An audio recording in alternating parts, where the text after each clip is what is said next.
Buenas tardes a todos. Buenas tardes, Jesús. Tengo el gran honor de moderar este pequeño encuentro que en realidad básicamente responde a una cierta curiosidad respecto a las novelas de Jesús Carrasco.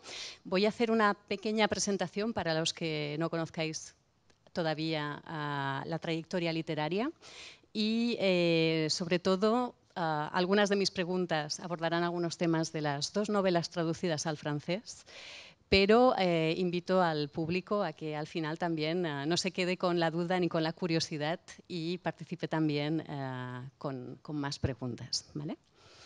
Entonces, bueno, biográficamente, Jesús Carrasco Jaramillo nació en Olivenza, en Badajoz, y su primera obra, Intemperie, de la que habéis visto la película, llamó la atención ya en forma de manuscrito en la Feria de Frankfurt del libro de 2012, donde allí ya se vendieron los derechos de publicación en numerosos países, incluso antes de que se editara en España en la editorial Seix Barral. Se tradujo a más de una veintena de idiomas y, como habéis visto en la entrada, la novela cuenta con una versión en cómic y una adaptación cinematográfica. Tras este debut, por supuesto, se publicaron otras dos novelas, La tierra que pisamos en 2016 y también traducida al francés, por cierto, y Llévame a casa en 2021. Jesús ha ganado muchos premios, entre ellos por Intemperie, el premio PEN en el Reino Unido, el libro del año del Gremio de Libreros de Madrid, los premios Orgullo Rural 2015 de la Fundación Estudios Rurales, el premio Ulysse a la mejor primera novela y el premio de los lectores de Littérature Européenne, también en Francia. La tierra que pisamos fue galardonado con el premio de literatura de la Unión Europea. La crítica se ha rendido desde su debut a las historias y al estilo cincelado de Jesús Carrasco. Sus novelas se inscriben en una corriente neoruralista de la literatura española. Según la crítica, su principal característica en prosa es una precisión y una gran contención. Esto implica una gran exigencia estilística y un gran trabajo técnico de escritura, acuñado por la estrategia y la reflexión de escribir en la justa medida para que el lector pueda sumergirse en la imagen y en las emociones que la ficción le provoca. Mi primera pregunta sobre Intemperie es sobre los espacios. Tu prosa es elaborada, extremadamente rica, tiene la gran virtud, esto lo perciben los lectores enseguida, de tomar el tiempo y de describir muy bien los espacios. Es como una mirada que se posa en ellos sin que sea relevante el marco geográfico preciso y ni el marco espacial tampoco, de alguna forma, el dónde y el cuándo. Mi pregunta es, ¿esta historia podía haber surgido en cualquier otro lugar y momento o era esencial que sucediera en Extremadura? No es exactamente Extremadura, yo procedo de Extremadura, pero como tantas familias españolas, en los años 70, mi familia emigró al centro de España, cerca de Madrid, donde mis padres pensaron que mis hermanos y yo tendríamos más oportunidades de estudiar, porque Badajoz, Olivenza, por si no lo saben ustedes, es el último pueblo de Extremadura unido a la frontera de Portugal, tan unido como que durante muchos siglos ha sido un municipio portugués. De modo que está en la periferia de la periferia, era muy difícil para, según creían mis padres, para darnos un futuro, digamos, académico, y migraron como tantas familias cerca de Madrid. Yo crecí en Torrijos, el pueblo de Toledo en el que está ambientada esta novela en realidad, pero es una ambientación casi que diría que técnica. Podría estar ambientada en cualquier zona de la región de la Franja Central Española, en la meseta. Podría estar ambientada en muchos sitios. Hace unos años estaba en Estados Unidos haciendo una gira de promoción del libro y en Houston un lector se me acercó y me dijo que le había recordado, se había sentido identificado con la novela porque le recordaba a su Texas natal. De modo que casi que es un escenario que podría ser universal. En lo que a mí respecta, solo podría ser ahí, en ese espacio. Ese espacio es el espacio de mi infancia, es el clima de mi infancia, de los veranos de mi infancia, un clima muy seco, muy árido, que por desgracia, y antes lo hablábamos con Luisa, por desgracia parece que se repite. Es decir, que este nuevo escenario climático adverso, extremadamente seco, árido, con el suelo cuarteado, vuelve de nuevo y esta vez con muy mala pinta, ¿no? Pero bueno, no me meteré en ese jardín. Solo podría ser ahí por un motivo muy sencillo, y es porque yo ahí tengo depositadas mis emociones. Eh, Antes de escribir esta novela escribí otra que tenía por escenario Australia, donde nunca he estado, Escocia, que conocía fugazmente, el norte de África, donde tampoco había estado, la Segunda Guerra Mundial, donde evidentemente no había estado, había nazis, había, en fin, era una novela con quizás demasiados ingredientes. La concluí, la leí, consideré que era pésima y la metí en un cajón. El cajón lo incendié, lo tiré, las cenizas las tiré al océano, vacié el océano, etcétera. Bueno, quiero decir con esto, esa novela era una novela que no me gustó precisamente porque estaba desconectada de aquello que me emociona. Y con el tiempo, y también particularmente escribiendo esta novela, me he dado cuenta, o se ha condensado en mí un sentimiento que venía fraguándose desde la infancia, y es que yo amo esa tierra. Es una tierra seca, muy árida, muy estéril, no tiene nada de exótico, no tiene agua, no tiene prados, no es alpino, no es la belleza exótica del Caribe, es una belleza muy escueta, pero una belleza con la que yo estoy conectado. Entonces, cuando escribí esta novela, en cierto modo estaba haciendo una alabanza de esa, una loa de esa belleza. De modo que para mí solo es posible en ese lugar y en ese tiempo. Precisamente el trabajo de la transmisión de las emociones es algo muy, muy palpable en la lectura de la novela. Haces una descripción muy rica y tremendamente medida, diría yo, de las palabras, y permites que el lector comprenda, afilando la mirada siempre, siempre intentando, exigiéndole al lector un poco que sea capaz de prácticamente de limar las palabras de la forma en que tú las escribes, lo que sienten los protagonistas en el espacio, porque prácticamente es una simbiosis, ¿no? ¿De qué manera trabajas factualmente? ¿Cómo eliges los detalles para transmitir emoción a esos espacios, más allá de tu experiencia propia? Pues lo he pensado muchas veces porque me han preguntado muchas veces y se me ocurren varias metáforas. Una podría ser la de la erosión, es decir, tienes una roca caliza, un paisaje que está sometido a un acantilado, está sometido a la acción del agua, del viento, de las mareas, de la lluvia, si está cerca del mar, lo que sea, y estos elementos externos van erosionando y van dejando una especie de esqueleto, de zona dura del paisaje. También podría ser la estrategia del escultor, es decir, un bloque de mármol al que hay que quitarle para que la figura emerja. Yo escribo mucho, escribo un gran bloque de mármol y luego voy quitando y quitando y quitando y quitando hasta que considero que la figura que emerge es suficiente. Es una figura más de Giacometti que de Botero, podría decir, porque es muy escueta, muy delgada. A veces incluso corro el riesgo de hacer que desaparezca la propia figura, pero un poco esa es la estrategia. Por eso mis novelas son tan cortas y tienen digamos, un pulso tan intenso en algunos momentos, ¿no? Creo que es una estrategia que me va bien a mí por mi forma de ser, que quizás tenga que ver con ese paisaje en el que me he criado, que es muy austero también, y que yo creo que tiene una ventaja fundamental. Y tú lo has apuntado muy bien. Yo creo que con la retirada de muchos de los elementos se crea un espacio para que el lector pueda involucrarse. Es decir, intento no excederme en la explicación y, por supuesto, intento no excederme en la explicitación de las emociones.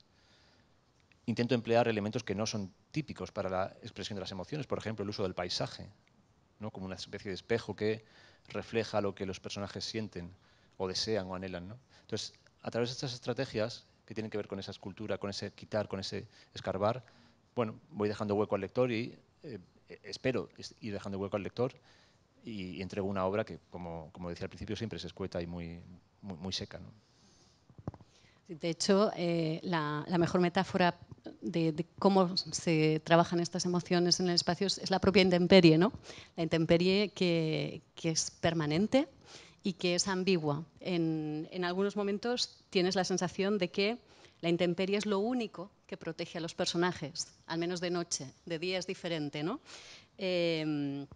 Y aquí, en esta reflexión sobre la intemperie, sobre el llano, sobre lo que significa el pueblo, porque también algo que es muy sintomático en el libro, voy a intentar no desvelar detalles muy relevantes, pero hay un momento en el cual los protagonistas están en un castillo o están en un pueblo y es donde están en mayor peligro, en realidad, es donde hay las escenas quizá más violentas.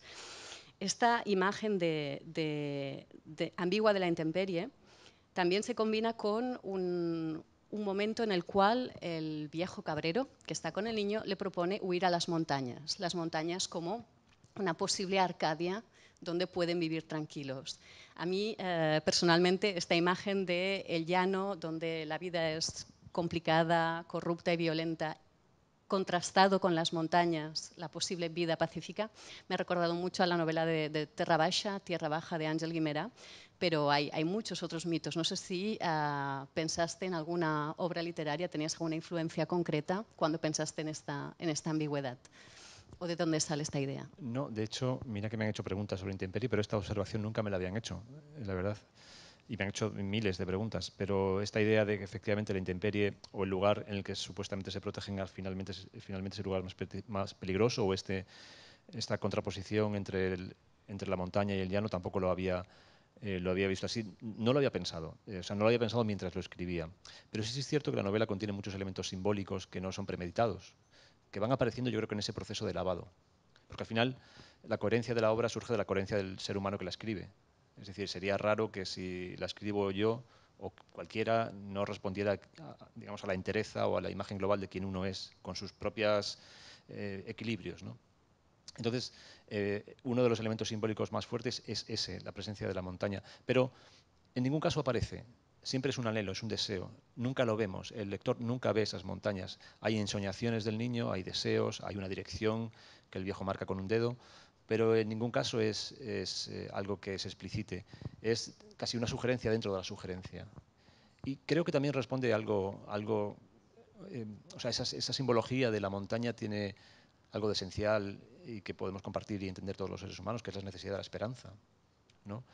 A veces la vida se nos presenta como un valle de lágrimas, como una tortura, por desgracia, para muchas personas, y solo podemos agarrarnos a la esperanza, que es una idea, que es una creencia, que es una fe, la idea de que las cosas irán mejor, a veces con el trabajo, a veces con la fortuna, pero que las cosas irán mejor nos salva, nos libera, nos alivia de ese dolor, ¿no? Entonces en la novela cumple esa función simbólica y, como digo, es un símbolo, casi dentro de un símbolo, ¿no? De hecho, perdona que añada una cosa más. Todo lo que sucede en esta novela, y seguramente lo que ustedes han visto en la película también, está determinado por un asunto climático, que es la falta de agua. La ausencia de agua, que es un asunto puramente climático, desencadena una sequía, esa sequía desencadena una pobreza, una escasez, y una pobreza, una escasez de alimento que ha de ser disputado por el grupo de personas que habitan el territorio. Quien se queda con esa poca cantidad de comida es el más fuerte, el más tirano, el más cruel, ¿no? El resto son expulsados o bien sometidos. Entonces, todo el conflicto psicológico, emocional y social que acontece en la novela tiene que ver con un asunto que es puramente climático, es la falta de agua. Y ahí voy un poco a lo que decía antes, esa tensión que se crea entre la falta de agua y la necesidad del agua, entre la desesperanza y la esperanza, simbolizada por el agua. Tampoco lo había pensado nunca, pero el agua siempre aparece en mis novelas como un elemento eh, no central, pero desde luego siempre está, como un elemento que simboliza la vida, ¿no? En definitiva. Sí, efectivamente, el tema del control del agua, ¿no? Quien tiene el agua en las dos novelas ejerce un poder no siempre solidario, digamos, contra los otros seres, ¿no? Pero es curioso porque también engarza con algo que empieza a suceder ya, y yo no quiero ser catastrofista, no lo soy, también lo hablábamos antes. El agua es un bien escaso y es un bien no renovable. Nos estamos peleando por el oro, por el petróleo, por el uranio, por las tierras raras, por el cobalto, por el litio para las baterías, por el silicio para las placas solares, y de momento no nos estamos peleando por el agua, pero el día que nos peleemos por el agua nos vamos a arrancar la piel a tiras, porque podemos prescindir de uranio, pero no podemos prescindir de agua, y no podemos sintetizar agua. Entonces, insisto, no quiero daros miedo, no quiero ser pesimista, basta con que leáis la prensa para que corroboréis lo que digo. No creo que esto vaya a ser mañana, pero luego conviene estar pendientes de este hecho, porque ya ha sucedido en algunos momentos de la historia, como ese control del agua ha determinado casi el control político de una nación, o invasiones, o guerras, en fin, calamidades que prefiero que no veamos. Siguiendo con el hilo ecológico, solo un pequeño aparte en este sentido. La naturaleza en intemperie, hay momentos en los cuales es muy cruel, efectivamente, por la propia falta del agua.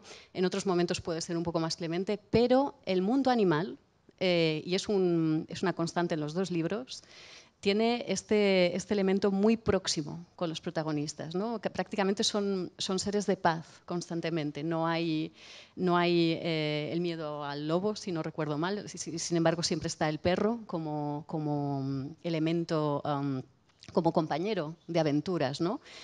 O incluso las cabras con su carácter terco y sin embargo fundamentales. Este es un tema que también supongo que querías apuntar concretamente, el tema de que los animales están allí de forma prácticamente de igual a igual en intemperie. Bueno, me gusta decir que la naturaleza, o no me gusta decir que la naturaleza es cruel o clemente, sino que me gusta decir que la naturaleza es indiferente, ¿no? Es indiferente a quien la habita. El rayo te cae o no te cae, la lluvia te llega o no te llega, y da igual quién sea, si eres un rey o un tirano, si eres un paria o un millonario o quien sea, ¿no? O un santo. La naturaleza es indiferente. Y los animales en este caso, es que casi no, en las tres novelas, en mis tres novelas, mis obras completas, mis escuetas obras completas, en todas aparece al menos un perro. Y yo no tengo perro, nunca he tenido perro. Una vez me mordió un perro, quizá por eso no tengo perro. Pero tengo me he educado percibiendo al perro o a los animales como domésticos, como viviendo y habiendo crecido en un pueblo. Mi visión del perro, por ejemplo, en este caso, es una visión utilitaria. Yo he visto muchos perros cazar conejos, he visto perros pastores, he visto perros que defendían una finca, pero jamás he visto nunca un perro doméstico que está en la casa por simplemente estando, ¿no?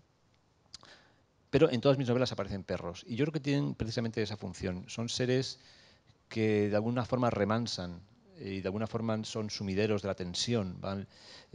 Todos los personajes se acercan a esos animales, ya sea una oveja terca o un perro, de alguna forma se relajan de la tensión de sus congéneres, ¿no? Que yo creo que también es algo que observo, ¿no? Cuando alguien tiene una mascota también encuentras esa paz en la mascota, ese ser que está ahí, que te acompaña, que incluso podría decirse que es leal, un perro, no quiero humanizarlo, pero que al tiempo bueno, permite esta relación, no sé si de compañerismo fraternal, no lo sé. En este caso, en mi caso, en las novelas que he escrito, el perro siempre tiene ese poder sanador, ese poder pacificador que dices, ¿no? No me imagino un perro en mis novelas como el perro que me mordió a mí, por ejemplo. No lo imagino. Y en cambio, ahora pensaba en otro contraste, el caballo. El caballo en intemperie hay momentos en el cual provoca miedo. Bueno, no tanto el caballo en sí, sino el jinete, de alguna manera. Mientras que en la tierra que pisamos, el caballo prácticamente es una mascota para la protagonista, ¿no? Entonces es un contraste también, otra imagen de este animal. Bueno, depende de quién lo monta, como tú has dicho, ¿no? Si quien lo monta es un tirano, pues el caballo estará al servicio del tirano. Hay un caballo más tiránico todavía que el caballo en esta novela, que es la moto. La moto, y ahí sí que me di cuenta de la potencia simbólica de este objeto. En un mundo en el que los personajes se mueven o bien a pie o bien utilizando caballerías, es decir, van al paso de los animales, al paso animal, en ese mundo, de repente el único personaje que dispone de un artilugio mecánico como una moto es el alguacil, que es quien detenta el poder, que es el tirano. Y muy pronto me di cuenta de la potencia de este hecho. Es decir, era una herramienta casi más poderosa que un arma.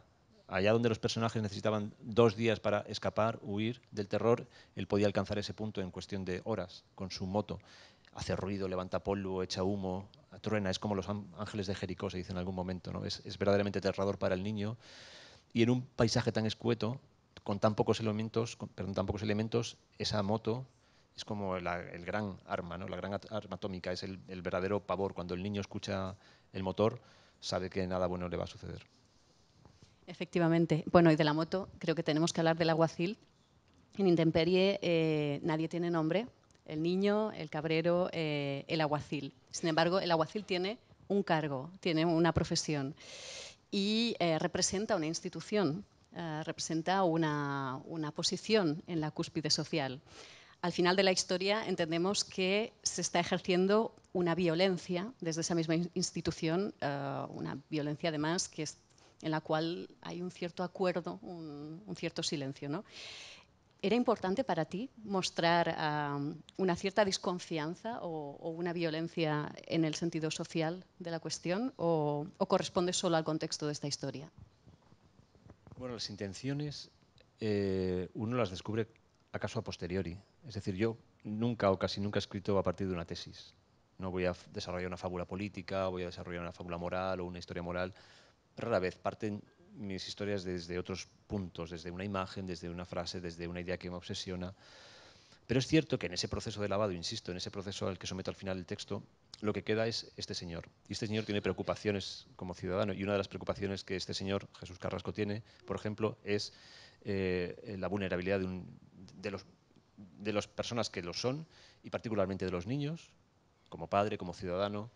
Es algo que me preocupa cuando veo en las noticias un caso de abuso, pederastia, pues es que me quiero comer la tele, ¿no? Y también me preocupa como ciudadano el abuso de poder por arriba, ¿no? La corrupción. Alguien, como en el caso del alguacil, que emplea su cargo público, es decir, las herramientas que le entrega el Estado o el municipio, no en favor del beneficio, perdón, no en favor del municipio o de la sociedad, sino contra algunos de sus miembros. Esto estamos cansados de verlo en las noticias, el abuso de poder. Y a mí esto también me enerva. Entonces, cuando al final, en cada novela que he escrito, cuando en la parte final yo someto a este proceso de lavado o de depurado, este tipo de coherencias de las que hablaba antes aparecen. Soy yo, son mis preocupaciones, es el paisaje en el que he vivido, es el lugar al que me siento atado, son las emociones que me suscita un territorio, una persona, cualquier relación humana, ¿no? Aparecen estas preocupaciones, y una de ellas es esta, la de este abuso de poder que en este caso ejerce el alguacil. Efectivamente. Es casi una especie de violencia, un poco, la forma en que está contada es como muy mítica, ¿no? Parece que sea una violencia intemporal, que podría ser en cualquier sitio, prácticamente un poco con la antítesis de un héroe y un villano, en el caso de Intemperie, y que sin embargo es una violencia un poco universal. Es la violencia contra el niño, es la violencia contra el anciano. En algún momento vemos que hay una cierta violencia también contra la madre, pero que no viene del alguacil, viene directamente de un sistema patriarcal concreto. Supongo que todas estas violencias estaban entre tus preocupaciones y que finalmente has intentado ordenarlas en una historia que tiene todos los matices de una historia universal, ¿no? Sí, yo creo que ese carácter universal se lo da precisamente que todas las violencias son, al final, la violencia, todos los dolores son el dolor. Da igual quién lo sienta, todos los dolores son el dolor. Los hay en mayor intensidad, menor intensidad, tienen una causa o tienen otra. La violencia se ejerce de una u otra forma, pero todos son violencias, es decir, todos son hechos intolerables que deberíamos combatir, que deberíamos abolir, que deberíamos luchar contra esas violencias, sean las que sean, ¿no? Y en la novela pues aparecen, como dices, en muchos espacios, en muchos niveles. El caso de la violencia contra la madre, como dices, es digamos, una subviolencia, ¿no? Hay una rama principal de la violencia que es la que ejerce el alguacil, y luego se ramifica en algunos lugares, y en el caso de la madre, dentro de la casa, esa violencia la ejerce el padre, ¿no? Ese desprecio que tiene por ella. Y dicho todo esto, he perdido el hilo de lo que me estabas preguntando. Universalidad de la violencia como Ah, preocupación del escritor en este caso. claro, y yo decía, y ahora entro, ya creo que coger el hilo, esta novela se ha dicho que es muy universal, precisamente porque yo creo que contiene elementos que son muy fácilmente entendibles por cualquiera. Esa violencia es la misma aquí o en China o incluso en el siglo XIX o en el XIII. Es violencia, es dolor, es muerte, es asesinato, es lo que sea. De modo que eso lo hace universal. Otro elemento que hace universal al libro, creo yo, o a esta conclusión he llegado después de pensar mucho en ello y de hablar mucho, es precisamente el hecho de que es un niño quien padece esa violencia. ¿Y quién no quiere proteger a un niño? Solo un desalmado no querría proteger a un niño en peligro, no querría avanzar, tomar partido por este hecho violento, ¿no? Y luego, en tercer lugar, hay, diría, un elemento que es formal. Lo has nombrado antes, el hecho de que no haya nombres, no haya lugares, no haya tiempo, le otorga al relato un halo casi mitológico, ¿no? Algo casi griego, ¿no? De arquetipos. Y esto también lo he descubierto después, con el tiempo, tampoco era una intención, pero ha sido bien recibido por muchos lectores, como una forma directa, ¿no? Me dicen, ¿es una novela muy española? Digo, bueno, sí es muy española, pero se ha leído en muchos lugares. Podría ser muy española, pero podría ser de Texas o podría ser de muchísimos lugares. Al fin de cuentas, creo que el paisaje no es tan importante. Importan las emociones y estos acontecimientos, como los episodios de violencia, que pueden ser comprendidos por cualquiera en cualquier lugar del mundo. Y bueno, hemos hablado mucho de violencia, pero Intemperie también es una historia de una cierta esperanza, de una cierta bondad, de una cierta virtud, ¿no? Yo lo veo mucho en la personalidad muy sencilla, muy austera del cabrero, que sin embargo es la única persona que sin preguntar nunca nada es capaz de darlo todo, da al niño lo que necesita sin tener prácticamente una interacción oral, pero es capaz de crear el vínculo, de conseguir que confíe en él, de reparar esta confianza en los adultos. Te puedo preguntar, puedes no responder, ¿en quién te inspiraste en alguien para crear la figura del cabrero? Si me puedes preguntar, claro, y yo te voy a contestar. Me inspiré en mi padre. Sí, mi padre, definitivamente, porque mi padre no era cabrero, era maestro de escuela, y era un hombre como el cabrero, lleno de luces y de sombras, como cualquier ser humano, ¿no? Pero yo como hijo, desde la posición de hijo, veía muchas sombras en mi padre. Luego con los años he visto cada vez más luces, ¿no? Eh, También de pequeño, ¿no? Ese periodo de la infancia en el que el padre es una figura tutelar y omnipotente, en ese periodo sí, luego el periodo de juventud, rebeldía, separación, emancipación, no. Y luego con el tiempo, cuando yo tuve hijas, y particularmente cuando mi padre murió, que esto es una cosa que me produce mucho dolor, eh, yo empecé a entender más a mi padre y a comprender más sus luces, ¿no? A ser más compasivo con él. Y este cabrero tiene mucho de mi padre. ¿En qué? En su ascetismo. Mi padre era un hombre muy ascético, era hijo de la posguerra. Mi padre nació prácticamente pocos días antes o pocos meses antes de la matanza de Badajoz, al principio de la guerra civil. Es decir, su padre murió en los bombardeos o en el sitio de Badajoz, con lo cual mi padre creció sin padre. Era un hombre muy ascético, muy acostumbrado, muy criado en una extrema pobreza y en una enorme miseria en el Badajoz que quedó después de ese hecho tan cruel, ¿no? Y todo lo que yo aprendí de mi padre, las cosas más importantes que mis hermanos y yo aprendimos de mi padre, las aprendimos en silencio. Mi padre era un hombre que no tomaba partido para bien o para mal. En ese periodo de rebeldía yo me quejaba, papá, dinos algo.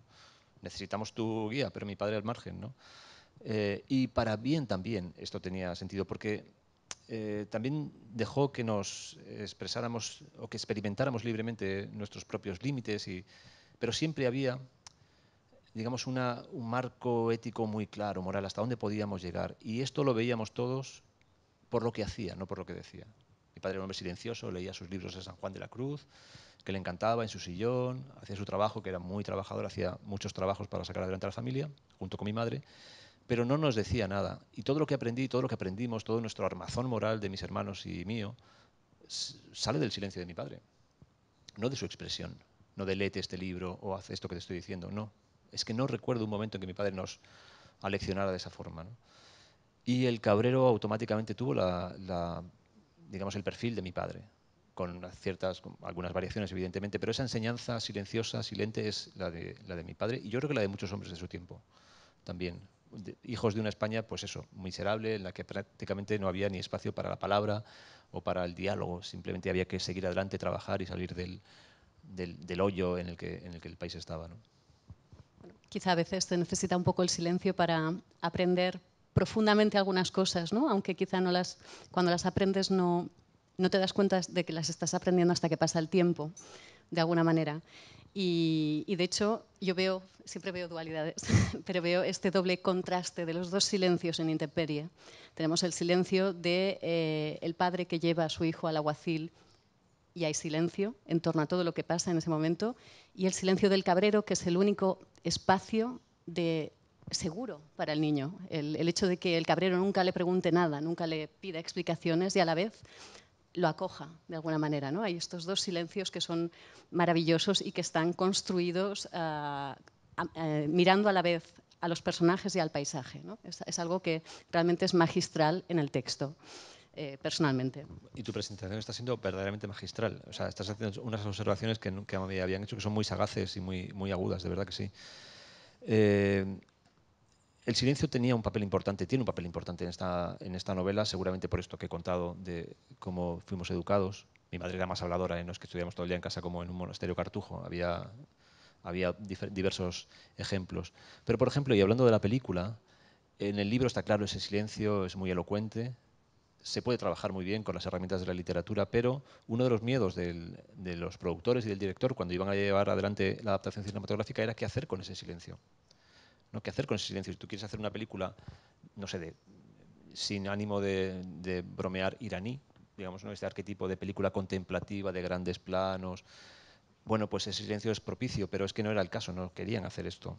Querían hacer una película que atrajera a un público más amplio, en fin, que tuviera otros elementos. No sé, era complicado trasladar ese silencio al... De hecho, en el libro hay, decía antes, quizás una página y media o 2 páginas de diálogo, estilo directo, el resto es personajes mirándose o mirando a algún lugar. No hay... La película tuvo, y ustedes lo han visto, tuvo que adaptar ese silencio, rellenar en cierto modo algunas partes que eran necesarias para que el lenguaje cinematográfico pudiera llegar al público de una forma adecuada, ¿no? Porque, como digo, era muy complicado hacerlo, digamos, literalmente, tal y como en la novela aparece, ese silencio. Y me gustaría pasar a hablar también de tu segundo libro, de La tierra que pisamos, un libro diferente y a la vez con unos hilos similares, lógicamente. En tu segundo libro, En la tierra que pisamos, encontramos una ucronía a principios del siglo XX y en un espacio un poco similar, aunque a lo mejor me equivoco, al de intemperie, encontramos que España ha sido anexionada por un gran imperio europeo. Nos podemos imaginar cuál, con algunos elementos lingüísticos de los personajes, en el cual los militares que han destacado en la campaña militar son enviados a España como gratificación para ocupar esa zona. Y en este caso nos hablas de otra violencia colectiva, que es la colonización. Si bien la violencia, justamente la violencia colectiva que se sostenía en intemperie, se sostenía en el silencio, aquí la violencia colectiva de la colonización se sostiene en un discurso que es el punto de partida de los personajes, del coronel Joseph y de su esposa Eva Holman. Pero hay un punto en el cual todo empieza a cambiar, que es el momento en que llega un hombre en silencio al huerto. En este libro, a nivel de espacios, yo he detectado que hay más interiores y un poquito menos de exteriores, bueno, un poquito menos de intemperie en cualquier caso, pero hay este espacio intermedio clave, ¿no? Que es el huerto, es el umbral donde domesticamos un poco la naturaleza. Me gustaría saber un poco qué significado has querido darle al huerto, a este espacio en la tierra que pisamos. De nuevo, una lectura muy sagaz, te lo agradezco mucho. El huerto es fundamental en esta novela porque es el origen de esta novela. Yo estaba trabajando en un huerto cuando esta novela se me ocurrió, digamos, o nació la idea de esta novela. Yo estaba en un agosto sevillano, que pueden ser 600 grados centígrados más o menos, a las 5 de la tarde, o sea, no podía hacer más calor, trabajando en un huerto que yo tenía con unos amigos a las afueras de Sevilla. Y estaba metiendo las manos, estaba cuidando unas tomateras, lo recuerdo perfectamente. Me estaba metiendo bajo la tomatera porque el sol era muy fuerte a esa hora. Y recuerdo meter las manos en el bancal, la tierra suelta, húmeda, con olor a fertilidad muy fragante, y la tomatera también, que tiene unas hojas muy fragantes, y sentir una enorme conexión, nada mágico, ni nada eléctrico, digamos. Es algo que yo ya traía pues, de mi vida, de mi educación, de haber nacido y haber jugado toda mi infancia en el campo. Sentí pues un enorme bienestar, una enorme paz. No estaba haciendo lo que quería hacer en el momento en que quería hacerlo, y me estaba sintiendo muy pleno. Y me pregunté, días después, qué sentido tenía ese sentimiento para mí, esa emoción. Si era una emoción que daba sentido a mi vida, si era una de esas emociones fuertes que estructuran una personalidad, un discurso vital o un decurso vital. En mi caso hay muchas otras cosas, pero eso era muy importante, sigue siendo importante. Y me pregunté, bueno, estamos justamente en un momento muy evanescente, estamos abandonando la tierra definitivamente, casi muy poca gente ya sabe cultivarla, las sociedades se vuelven lo que se dice líquidas, ¿no? Como se dice últimamente, o bueno, hace tiempo que se dice, vivimos a caballo de un lugar a otro, nos movemos mucho, hay una enorme vida que es virtual. Decía, bueno, ¿qué hay de esta sensorialidad que nos ha traído hasta aquí? Es decir, que prácticamente desde que el ser humano recolecta o planta la hortaliza en el Neolítico, esta, digamos, esta idea del cultivo, de la atadura a la tierra, nos ha acompañado hasta hace nada, hasta hace 1 o 2 generaciones.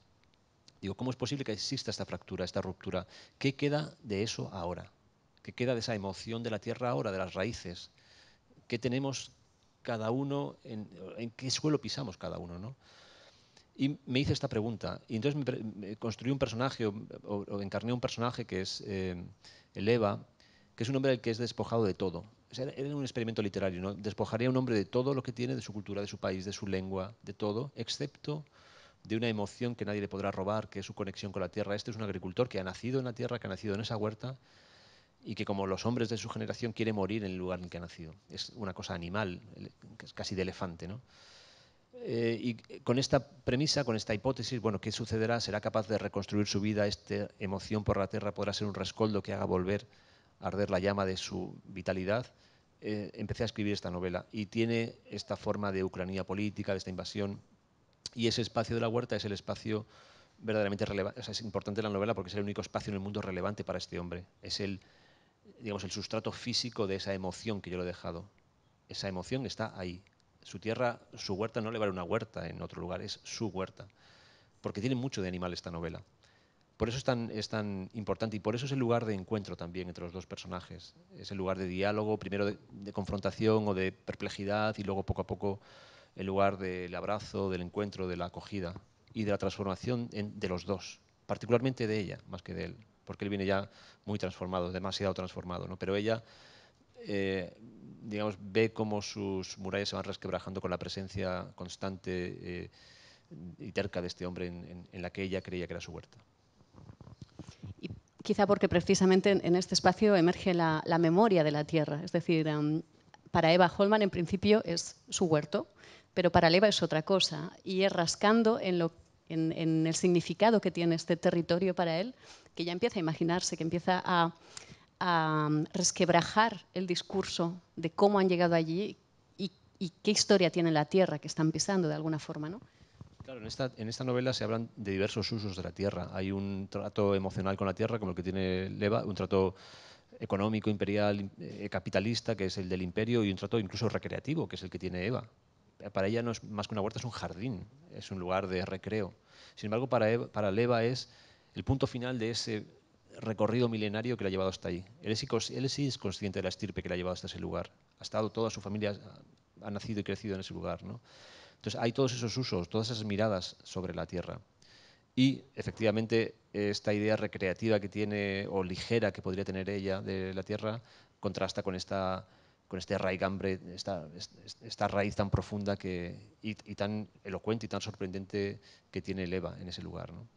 Bueno, sin darme cuenta, y de nuevo las cosas vienen a posteriori y las conclusiones vienen después, me parece que hago también un retrato de lo permanente y lo fluido, ¿no? En este mundo en el que está cada vez más en discusión qué es lo permanente y qué es lo fluido, ¿no? Quizás, no sé por qué, necesito encontrar elementos que sean permanentes, ¿no? Para poder vivir con cierta paz, la verdad. Y no sé si sería uno de esos elementos permanentes, pero recuerdo un momento en el cual Eva se está cuestionando todo lo que su invasión ha supuesto a la tierra en la que están situados y que explica cómo han redecorado todos los espacios. Han ocultado las vueltas de las casas de campo, han cambiado los salones, han revestido con frisos, con elementos de gran refinamiento, lo que eran espacios de vida de la población que estaba, ¿no? Es decir, incluso en los espacios internos, ya no solo en el huerto, hay este revestimiento de los invasores, en este caso fascistas, para justificar el borrado de memoria de la población a la que han invadido, ¿no? De alguna manera. Entonces hay este momento en el que Eva se da cuenta de cómo se ha revestido todo. Yo creo que se habla de esto que comentabas, los elementos permanentes respecto a los superficiales en este momento. Recuerdo esta descripción de forma muy, muy vívida. Claro, el imperio decora, podríamos decir, enmascara, porque no comprende. No puedes llegar a un territorio que tiene esa tradición o y comportarte, destruir y volver a construir, que también es un fenómeno que yo veo mucho, ¿no? Esta adaptación de los nuevos espacios, pues yo siempre me hace mucha gracia cuando veo pues una palangana o una artesa antigua que ha sido convertida en mesa o un trillo que ha sido convertido en percha, ¿no? Esta trivialización de objetos que fueron esenciales para el ser humano, para conseguir trillar o para conseguir moler la harina, es decir, la vida pura, convertidos en elementos decorativos que son medio de diseño, medio ancestrales, medio, ¿no? Esta cosa un poco decorativa, ¿no? Entonces, en esta novela hay una enorme confrontación entre esos dos elementos, que es ese artificio y no diría que la naturaleza, pero algo, como decía antes, mucho más permanente, ¿no? Muy local, muy permanente, contra eso, contra un artificio. Hay muchos elementos en la novela que pasan desapercibidos quizás, pero que abundan en esta idea. Por ejemplo, la casa que ella reconstruye de repente tiene vigas de haya, ¿no? En el sur de España no hay haya. Hay que traer esa madera desde el norte de España o desde el centro de España, algunas sierras, porque es una madera muy escasa y no se cría en cualquier parte a cierta altitud. Entonces, bueno, hay muchos elementos que para un lector avisado le recuerdan que ha sufrido esta transformación el territorio, ¿no? Esta impostura, podríamos decir. Efectivamente, en la casa del cónsul, ¿no? Creo que eran la madera que habían traído venía de lejos, ¿no? Que además es como si se alargara la sombra cuando está en la casa del cónsul y ella pudiera sentir lo que le va a pasar en aquel momento, ¿no? Quería comentar también que precisamente vuelve a ser una novela en la cual el silencio tiene un gran peso, el silencio de Eva, esta persona silenciosa que tambalea la vida de Eva y que le hace preguntarse de dónde viene, etc.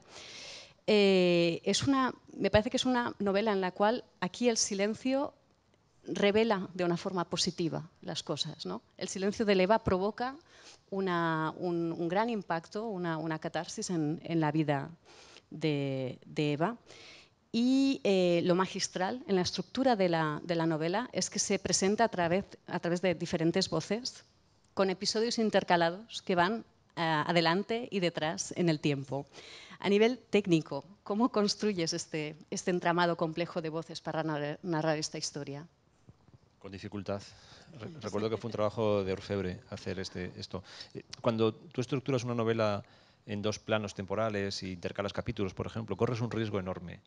Y es que el lector se encariñe de una de las líneas y la otra quede relegada, ¿no? Digamos. A ver si llega ya por fin los capítulos impares, podríamos decir, porque esto de los capítulos pares no acaba.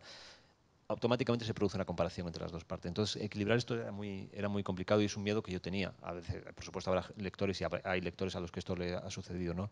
Pero recuerdo que fue un trabajo técnico complicado, pero también muy revelador para mí como escritor. Hay momentos en los que, de hecho, hay un momento concreto en los que yo empleo una técnica cinematográfica para conectar esos dos planos. Hay un momento que están en una antigua leprosería, han pasado, no sé, quizás 2 décadas entre los dos momentos, cuando Leva estuvo allí de joven y cuando vuelve.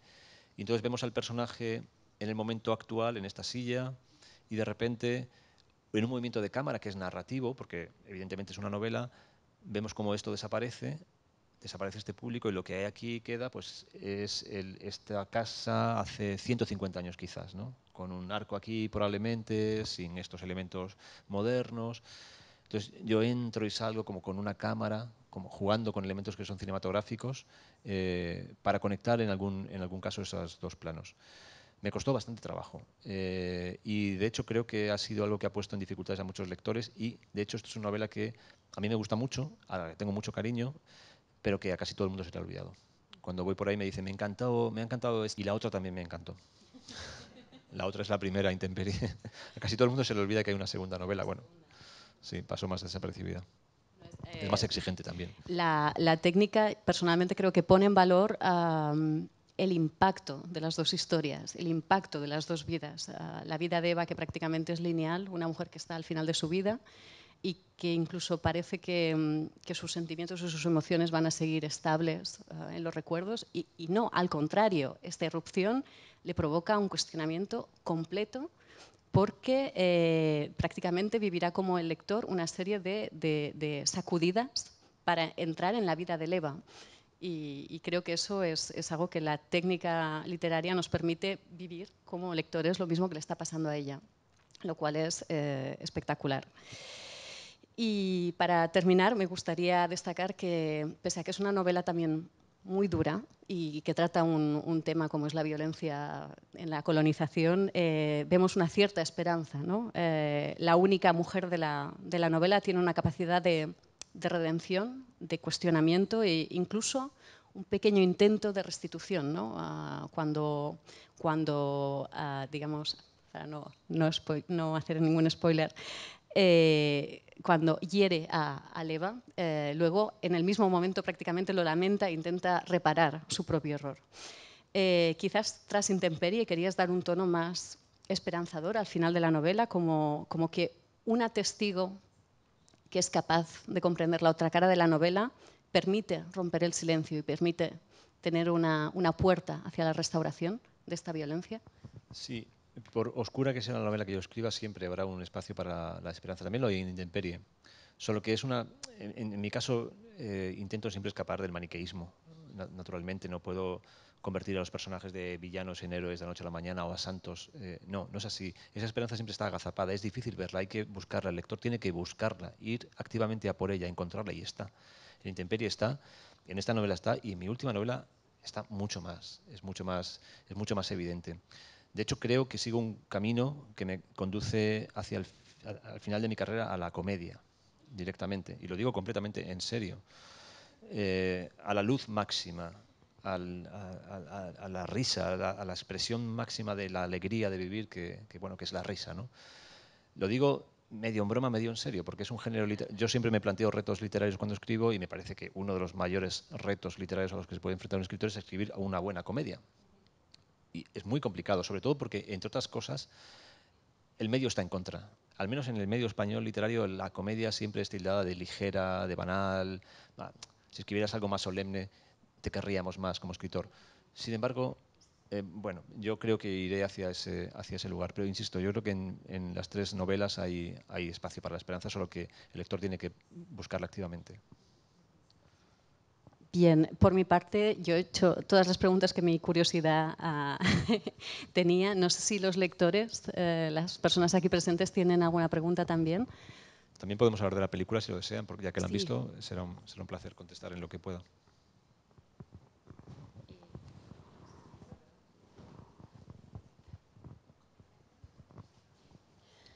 Eh, Jesús, que al hilo de lo que has dicho sobre escribir comedia en España, me he acordado, yo creo, de los pocos escritores de comedia respetados, que es Eduardo Mendoza, que es uno de los pocos a los que se les respeta. Bueno, y Cervantes. ¿Eh? Y Cervantes. Bueno, Le ya, respetamos mucho. sí, pero estoy hablando de ahora en Sí, la actualidad, ¿no? De lo que comentabas. Lo he pensado, digo, tienes razón, pero bueno, está Eduardo Mendoza él con. se queja mucho de esto. Sí, Se pero queja bueno, él mucho con también, humor también, o ¿eh? sea, lo ha fomentado. Y luego, claro, no me queda más remedio que preguntarte si cuando escribes, por ejemplo, La tierra que pisamos o Intemperie, quizá como es la primera, no, pero La tierra, después del éxito que tuviste con Intemperie, traducido a 30 y tantas lenguas, en La tierra que pisamos, ¿pensaste en algún momento cómo sería la traducción a otras tantas lenguas de un lenguaje tan No, especial? no lo pensé por una sencilla razón, y es que yo acabé esa novela antes de que se publicara Intemperie, o prácticamente en su totalidad, no completa, pero sucedió una cosa, y es que, como decía Marías, la novela se publicó en 2013, pero se contrató en 2012, un año antes. Y en ese año pasaron muchas cosas, entre otras este hecho de Frankfurt, se vendió a 9 o 10 lenguas, no recuerdo. De modo que yo pensé, digo, bueno, esto va a ser, igual no es sacar una novela al mercado y irme a mi casa porque nadie la quiere ver. Seguramente parece que hay interés, ¿no? Así que yo me apresuré ese año que estaba tranquilo a escribir o avanzar en una siguiente novela que ya tenía en mi cabeza de mucho tiempo atrás, que era La tierra que pisamos. De modo que no tenía en cuenta en mente ni lectores, porque yo podía suponer que Intemperie podría ir bien, pero era una ensoñación, no tenía en mente editores ni mucho menos traductores todavía. Esto me pasó con mi tercera novela. Ahí sí que ya tuve en cuenta que había traductores. Eh, la tercera novela, Llévame a casa, viene después de otras dos novelas que escribí en 3 años que viví en Escocia, que también metí en un cajón, quemé el cajón, lo tiré al océano y vacié el océano. No, tanto no, algún día igual. No puedo ser tan duro conmigo mismo. Pero esa tercera novela, Llévame a casa, sí que tiene en cuenta a los traductores. De hecho, tengo muy en cuenta a los traductores. Tengo muy buena relación con muchos de los traductores que han trabajado en mi trabajo, valga la redundancia, perdón, en mis libros. Me he acostumbrado, incluso he generado medios propios. Tengo un blog privado para traductores cada libro. Me pasó con Intemperie, que tuvo 29 traducciones hasta el momento. Entonces, al principio pues yo contestaba una y otra vez con toda mi atención, enviaba fotografías, croquis, dibujos, lo que hiciera falta para ayudar a ilustrar una pregunta que un determinado traductor me hacía. Pero muchas veces se repetían esas preguntas. El holandés me preguntaba lo mismo que el húngaro, ¿no? Dice, bueno, otra vez, venga, y otra vez. Y cuando ya eran tantas lenguas dije, bueno, se acabó. En la siguiente novela voy a hacer una sola fuente de información. Entonces creé un blog privado en el que solo pueden entrar los traductores, en el que yo iba contestando a las preguntas sucesivamente, de modo que cada traductor nuevo podía incorporarse, podía encontrar ahí su lista quizás, otras nuevas, y en todo caso aportaría información muy técnica de cómo estaba construido el libro. Esto lo he hecho en las 2 siguientes novelas y ha funcionado muy bien. En fin, una herramienta muy útil, creo, a mí me lo parece. Entonces, sí, en esa tercera, desde luego, tuve en cuenta los traductores. Lo que no he hecho en ningún caso ha sido, digamos, cercenar el texto o autocensurarme, ¿no? No tiene sentido. Digo, bueno, si esto, porque lo he pensado muchas veces, ¿no? Este término igual, ¿no? O esta expresión o esta imagen, a lo mejor no. Digo, bueno, ya me apañaré con ellos cuando llegue el momento porque son muy buenos traductores y sabrán hacerlo.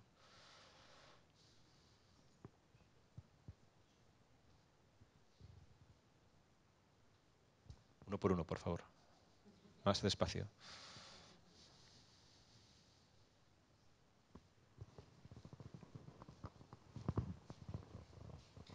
Es una pregunta poco original, pero querría saber si te quedaste satisfecho con la adaptación cinematográfica.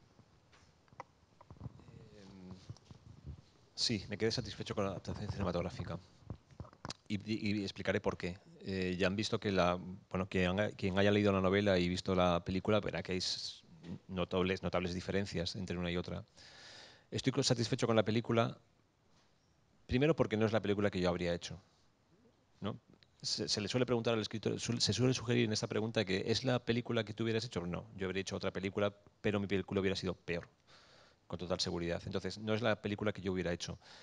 Sucede que yo he estado muy pendiente del proceso, que cuando la productora adquirió los derechos, que fue al principio de la publicación en 2013, hasta que se estrenó la película en 2019, pasaron 6 años y medio. En todo ese tiempo yo he estado muy cerca del proceso porque el productor me ha tenido siempre en cuenta.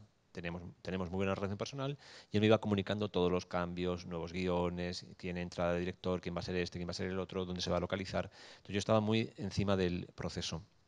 Y era también muy consciente del proyecto cinematográfico que era. Es decir, no me dijeron el primer día, vamos a hacer una película iraní. Me dijeron, vamos a hacer una película que quiere llegar a un público amplio sin traicionar a la novela. Digo, vale, venga, a ver cómo se materializa esto. Y pasaron muchas cosas, se adaptó, se añadieron escenas, algún trasfondo para personajes que no tenían. El cabrero, por ejemplo, pues de repente ha combatido en las guerras de África, cosa que en el libro no sucede. Es decir, bueno, son recursos que han sido necesarios para llevar la película al cine. He asistido a todo ese proceso.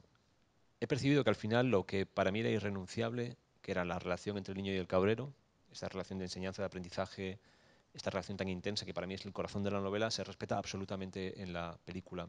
Y ya con eso es suficiente. Pero aún así, digamos, aportando todavía algo más, me parece que la película incluso mejora la novela en algunos casos. El paisaje me parece más elocuente todavía que el de la novela. Me parece que enfatiza más las emociones, que es absolutamente magistral.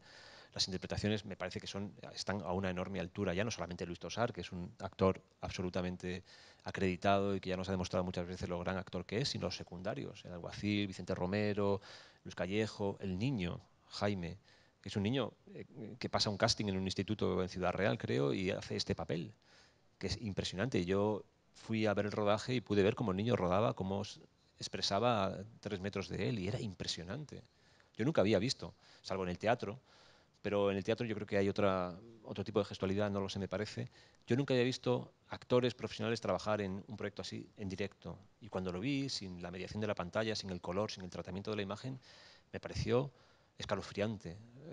Ver las miradas, ver los gestos, las pequeñas cambios, matices, ¿no? Tan de cerca, me gustó mucho eso. Así que comprendiendo todo ese proceso, doy muchísimo valor al trabajo que han hecho Benito Zambrano y los demás miembros del equipo y Morena Film. Doy muchísimo valor. Me ha parecido algo muy complicado de hacer una película, muy difícil. Yo estoy acostumbrado a escribir novelas que son difíciles de escribir. Para mí son difíciles, pero es este señor con un ordenador o una máquina de escribir y ya está. Pero para sacar adelante una narración, una ficción como esta película, como todas las películas, hace falta la, la alianza de muchos gremios, de muchos talentos, de muchos egos también, conseguir una cantidad increíble de dinero, que todo eso encaje en el tiempo, que nada falle, que siempre falla algo, que llegue al público, que superes la competencia de las series, etcétera, etcétera, etcétera, etcétera. Entonces me parece, y desde aquí lo digo, y lo digo en este festival de cine, que hacer cine es algo absolutamente meritorio. Y hacer cine en España es muy meritorio, porque hay muy pocos medios. A veces lo bromeamos cuando estábamos allí en el rodaje, hablando con Luis Tosar, creo que fue durante la comida. ¿Cómo sería esta película si estuviéramos en Estados Unidos? Bueno, pues las jornadas de rodaje durarían, en vez de 7 semanas, durarían 14 semanas. Habría un tráiler para cada actor, se rodarían 4 horas y se irían. Aquello era inclemente. O sea, era verano en el interior granadino, 40 y pico grados, polvo lunar, y esos equipos trabajando allí 12 horas o 10 o todas las que el convenio les permitía. Entonces, es una respuesta un poco larga para la pregunta, pero necesitaba matizar esto. Me ha gustado porque me parece que es una muy buena película y porque comprendo que el proceso es muy meritorio, que con los medios que había se ha hecho un excelente trabajo. Esa es mi impresión. Esa es la respuesta corta. Espero no estar poniendo muchas dificultades a nuestra querida traductora.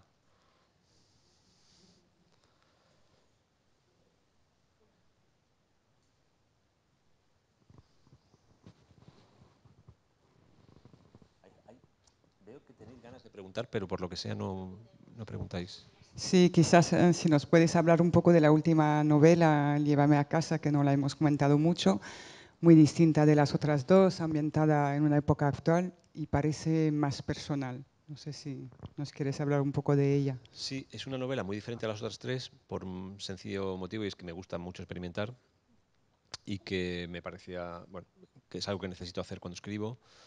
Eh, es una novela que es mucho más personal que las otras. Las otras son claramente ficciones literarias y esta es una novela que tiene muchos paralelismos con mi biografía. Cualquiera que me conozca o cualquiera que lea cualquier biografía mía en internet, pues se dará cuenta de que hay muchos elementos que compartimos. Yo también he vivido en Edimburgo como el personaje, yo también he crecido en Toledo como el personaje. Eh, bueno, hay muchos elementos comunes. Es una novela que habla, no tampoco desvelaré nada, pero que habla en la primera página vemos a Juan, el protagonista, regresando precipitadamente desde Escocia, donde vive, a su pueblo natal, Cruces, en el centro de España, con motivo de la muerte de su padre. Esto lo sabemos en el primer párrafo, no desvelo nada. Y a partir de esa llegada abrupta se encuentra con el lugar del que en cierto modo escapó. Se fue a Escocia porque deseaba conocer el mundo, porque quería inaugurar su vida, pero también se estaba escapando de una herencia que le había caído encima, que era una fábrica decrépita de puertas, que era una tierra estéril, que era una familia no desestructurada, pero desde luego con muy mala relación, etcétera, etcétera, etcétera. Cuando regresa precipitadamente desde Escocia, lo que se encuentra precisamente es aquello de lo que escapó, su familia, y tendrá que vérselas con ella. Es una novela que, volviendo a la primera pregunta, que solo podría haber escrito en este momento, que no podría haber escrito 5 años antes y que no creo que pueda escribir 10 años después. Porque es una novela que tiene que la mirada del personaje está a la altura de mi mirada, la de un hombre, como en mi caso, cerca de los 50, podrían ser 40 años, que ven cómo sus mayores envejecen y que plantean una pregunta crucial. ¿Qué hago yo ante mi madre que envejece y me necesita? Yo que llevo mi vida lanzada, yo que ya he inaugurado mi vida, yo que tengo derecho a vivirla. Sin embargo, hay una pregunta que es ineludible. ¿Qué hago con mi madre que me necesita? Y la novela es esto. Bueno, y muchas páginas más, pero bueno, tiene eso. Entonces, esos elementos. Es una novela, sí, diría que bastante más, si no autobiográfica, que contiene mucho más elementos que me he sacado de los bolsillos en lugar de mi imaginación o de las lecturas que he hecho en mi vida.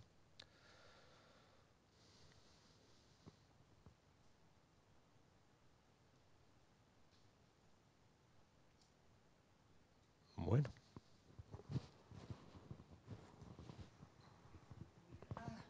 Perdón, no te dejo pues, dar las gracias y creo que será. Bien, pues seguro que no hay más preguntas, aprovechando que lo tenemos aquí. Muchas gracias por todas las respuestas, por toda esta generosidad explicando las diferentes novelas, los diferentes procesos creativos. Creo que el público está tan encantado como yo y bueno, nada, muchísimas gracias. Gracias a ti.